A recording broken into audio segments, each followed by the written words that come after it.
Hello all, welcome back to my channel Ashwini Venkat diaries. ఈరోజు video ఏంటంటే rosemary oil అండి. ఎక్కడ విన్నా rosemary leaves, rosemary oil, rosemary water అని వింటూనే ఉన్నాం కదా.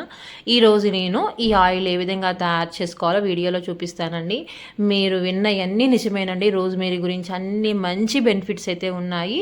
నేను ఈ ఆయిల్ తయారు చేసుకోవడానికి ఈ డ్రై లీవ్స్ని తీసుకున్నాను. మనకి అమెజాన్లో అన్ని వెబ్సైట్స్లో మనకి దొరుకుతున్నాయన్నమాట. మంచి కంపెనీ ఉన్న రోజ్మెరీ లీవ్స్ని తీసుకోండి. రోజ్మెరీ లీవ్స్ కొంచెం మంచి స్మెల్ వస్తుందండి. ఇలా ఉంటాయన్నమాట. లీవ్స్ వచ్చి మనం పచ్చి ఆకులు కూడా తీసుకోవచ్చు. నేను డ్రైడ్ లీవ్స్ తీసుకున్నానండి. నేను ముందు కూడా రోజ్మెరీ హెయిర్ ఆయిల్ అనేది బయట మార్కెట్లో కొన్న ఆయిల్ యూస్ చేశాను. నాకు మంచిగా అనిపించింది. సో నాకు కొంచెం ప్రైస్ అయితే ఎక్కువ అనిపించిందండి. ఇలా తయారు చేసుకుందామని చెప్పేసి ఆయిల్ నేను ఇలా తయారు చేసుకుంటున్నాను హోమ్ మేడ్గా.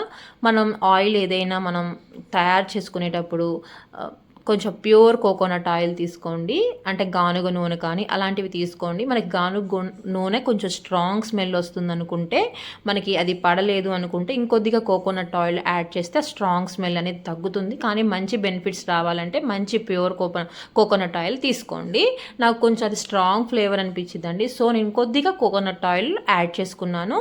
నేను పెద్ద కప్తో ఆయిల్ తీసుకున్నాను. ఇలాంటి చిన్న కప్స్తో 2 కప్స్ రోజ్మెరీ లీవ్స్ తీసుకున్నానండి. రోజ్మెరీ గురించి నాకు తెలిసి మీకు చెప్పాల్సిన అవసరమే లేదు. రోజ్మెరీ గురించి మీరు విన్న ఇవన్నీ నిజమే అనమాట. మన హెయిర్ గ్రోత్ బాగా అవుతుంది, మన స్ట్రెస్ రిలీఫ్ అవుతుంది, అండ్ మన స్కాల్ప్ కూడా చాలా క్లీన్ అవుతుంది, మన హెయిర్ గ్రోత్ అవడానికి బాగా యూజ్ అవుతుంది. అండ్ రోజ్మెరీ వాటర్ కూడా మన హెయిర్కి చాలా మంచిదండి. చాలామంది కొన్ని వాటిల్లో నేను చూస్తూ ఉన్నాను ఎలా యూజ్ చేయాలని చెప్పేసి అడుగుతూ ఉంటున్నారు. ఎప్పుడైనా కానీ ఈ ఆయిల్ తయారు చేసేటప్పుడు డబల్ బాయిలర్ మెథడ్లో మాత్రమే చేయాలి. డబల్ బాయిలర్ మెథడ్ చేయడం వల్ల దాని ప్రాపర్టీస్ అనేది పోకుండా ఉంటాయి.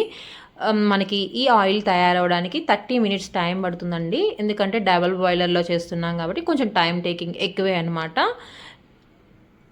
ఈ ఆయిల్ మనం స్కాల్ప్ మీద రాసుకొని 2 డేస్ 1 డేస్ అయినా ఉంచుకోవచ్చండి. No problem. మనం హెయిర్ ఆయిల్ అనేది ఇంట్లో తయారు చేసుకుంటున్నాం కాబట్టి అంత స్ట్రాంగ్ ఫ్లేవర్ అయితే ఏమీ ఉండదు. కొంతమంది నైట్ రాసుకొని మార్నింగ్ హెడ్ బాత్ చేయాలని అడుగుతున్నారు. మనం నార్మల్గానే ఎలా యూస్ చేసుకుంటామో ఆయిల్ని అలానే యూస్ చేసుకోవచ్చు. మీకు ఏమైనా స్ట్రాంగ్ ఫ్లేవర్ అనిపిస్తే ఆయిల్ రాసేసుకొని నెక్స్ట్ డేకి హెడ్ బాత్ చేసుకోవచ్చు. కానీ స్కాల్ప్ కూడా చాలా నీట్ అవుతుంది, మన హెయిర్ కూడా షైనింగ్గా ఉంటుంది, మన హెయిర్ ప్రమోట్ అవడానికి యూజ్ అవుతుంది ఈ రోజ్మెరీ లీవ్స్ అనేది. ఇలాగా మనం ఫిల్టర్ చేసుకోవాలి. మనకి ఆయిల్ కూడా కొద్దిగా కలర్ మారుతుందండి. ఆ లీవ్స్లో ఉన్న ప్రాపర్టీస్ అన్నీ మనకి ఆయిల్లో వచ్చేస్తాయన్నమాట. ఈ ఆయిల్ మనం ఏదైనా గాజు సీసాలో పెట్టేసుకొని యూస్ చేసుకుంటే మంచి బెనిఫిట్స్ అయితే ఉంటాయి. అసలుకి పాడవదనమాట. 3 to 4 months వరకు పాడవదు. ఇలా అయిపోయినప్పుడల్లా మనం ఇలా ఒక ప్యాకెట్ కొనుక్కుంటే మళ్ళీ మళ్ళీ ఇలాగా మనం చేసుకోవచ్చు. సింపుల్ అనమాట. మార్కెట్లో కొనే రోజ్మెరీ ఆయిల్ కూడా మంచిది, బట్ కానీ నాకు కొంచెం ప్రైస్ ఎక్కువ అనిపించిందండి. ఇలా ఇంట్లో తయారు చేసుకొని మనం రాసుకోవటం వల్ల కూడా ప్రైస్ తక్కువ, మంచి బెనిఫిట్స్ కూడా పొందుతాము. తప్పకుండా ఈ ఆయిల్ని ట్రై చేయండి.